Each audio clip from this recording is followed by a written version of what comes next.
Memórias. A pandemia, ela foi tão agressiva, tão desumana, tão inconsequente, que assim não dava para acreditar que uma pessoa como ele, uma pessoa, quando eu digo como ele, no sentido de estudada, no sentido de uma pessoa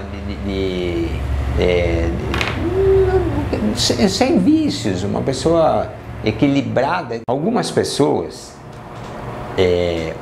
os médicos, os enfermeiros, os plantonistas, o motorista do ônibus, o cara da imprensa, eles estavam na comissão de frente.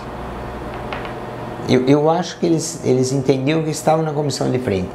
Eu acho assim que talvez assim essas pessoas, elas por obrigação tinham menos medo ou menos prevenção. Imagina, ele jamais acreditava que isso era uma gripezinha. Mas o que eu acho é que pensa, por exemplo, a classe contábil, né? O governo não mudou os prazos e não suspendeu a cobrança dos impostos. Não mudou os prazos das obrigações, não suspendeu a cobrança dos impostos. Então, o que é que você faz? Então, você vai falar assim, como que era isso? Bom, eu não sei, você tinha que cumprir prazo. Um lado falava, você não precisa ir, você não deve ir. Mas o outro lado fala, você está obrigado a ir, né? E eu acho que o jornalista, o motorista do ônibus, o médico, também não tinha muita escolha. Eles iam sim. Porque eu acho que vai ser um momento assim. Poucos foram os momentos da minha vida que eu vi o jornalismo tão importante na vida das pessoas como foi na pandemia. A informação, né? O relato, o dia a dia. Não deu conta, mas não fosse a associação da imprensa livre, até hoje a gente acho que não saberia exatamente o que estava acontecendo na verdade. Para mim, muito importante da memória, por exemplo, ele sempre me chamava de meu irmãozinho. Eu não sei se isso era uma coisa que ele falava para todos, mas da minha parte era muito significativa, assim, meu irmãozinho. Qualquer telefonema, qualquer encontro, a primeira palavra que saía da boca dele era meu irmãozinho. Então isso para mim era assim muito significativo, porque ela transcendia o aspecto de trabalho, ela transcendia o aspecto comercial, transcendia o interesse que ele podia ter de eu escrever para o jornal dele, como eu escrevi muito, transcendia de ele fazer um agrado para que eu fosse mais generoso interpretando as coisas dele. A gente foi amigo e amigo. Amigo você chama de irmão, mas tem liberdade para... Outra coisa, por exemplo, assim, que eu tenho uma memória, ele tinha paixão pela Vila Xavier, né? E se você então olhar a história da Vila Xavier, ela é história, o bairro da Vila Xavier, ele é enorme, né? Mas para filho de ferroviário, a Vila Xavier começava na colônia, aqui na Antônio Picarone, ali na rua da igreja de Santo Antônio, da igreja de Santo Antônio, ali que era a Vila Xavier para nós. A Vila Xavier terminava onde começava o Estradão, né? Hoje ali para cima da igreja de São Benedito, que abriu um caminho enorme de progresso, mas a Vila Xavier era ali. Então ele tinha um carinho, assim, ele falava daquilo, assim, se você ouvisse o José Roberto Telaroli, que era o poeta da vila, falar da vila dele, eu também digo que o Polese falava da Vila Xavier, o Telaroli falava da Vila Xavier como se fosse dele.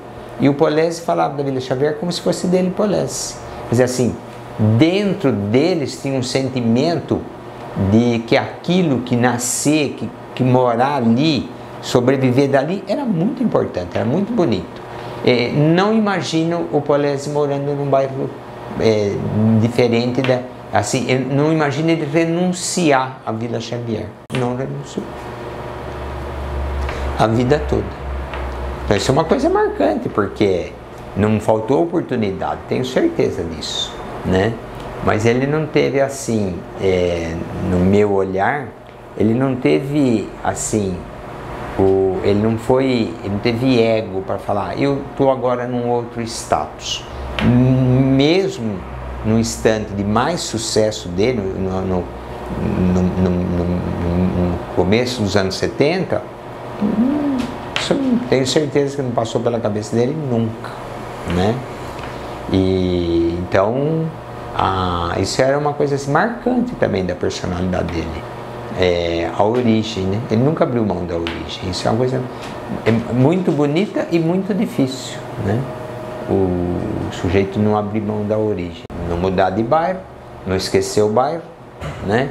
E tratar aquele bairro como um lugar que dava para conviver.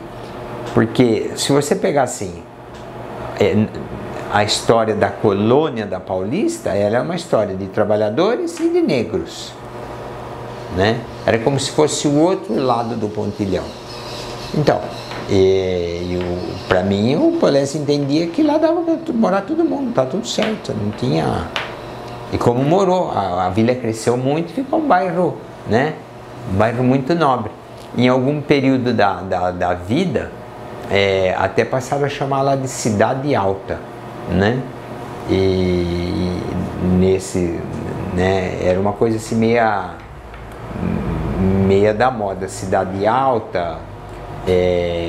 Até havia quem pensasse em transformar a vila numa outra cidade. Era onde os trabalhadores da estrada de ferro moravam. Se você for hoje aqui assim, ó, você sobe a Avenida São Paulo, chega na Rua da Igreja, que é Antônio Picarone, você vira à direita. Tinha uma porteira.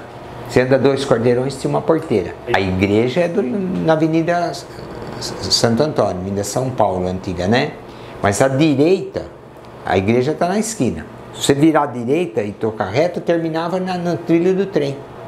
E lá tinha a colônia onde moravam só funcionários da estrada de ferro. Hoje, por exemplo, é um lugar reurbanizado, com uma maneira... As casas são as mesmas, só que completamente diferentes do que eram, né? Imagina assim, a casa da colônia era como um vagão, ela tinha sala, cozinha e um banheiro lá no fundo. Quer dizer, você a família dividia a sala com um lençol, e o lençol ficava o quarto, então ficava a sala e o quarto dividido por um lençol, né? Mas lá era o lugar onde moravam os funcionários da estrada de ferro, quer dizer, quem conseguia uma casa lá, ele estava assim, para ele trabalhar, ele atravessava o trilho e já estava no serviço. Eu acho que é o nascituro da vila, né? Porque da onde que vem a expressão da Vila Xavier? A Vila Xavier era uma colônia. Sempre que você falar aqui na vila, a vila era aquela vilinha. Depois, Vila Xavier e virou tudo isso daí, né? Mas assim, o Clube Palmeirinha era assim, no começo dos anos 70, o Clube Palmeirinha ele era era onde terminava o asfalto. Você imagina quanto que evoluiu.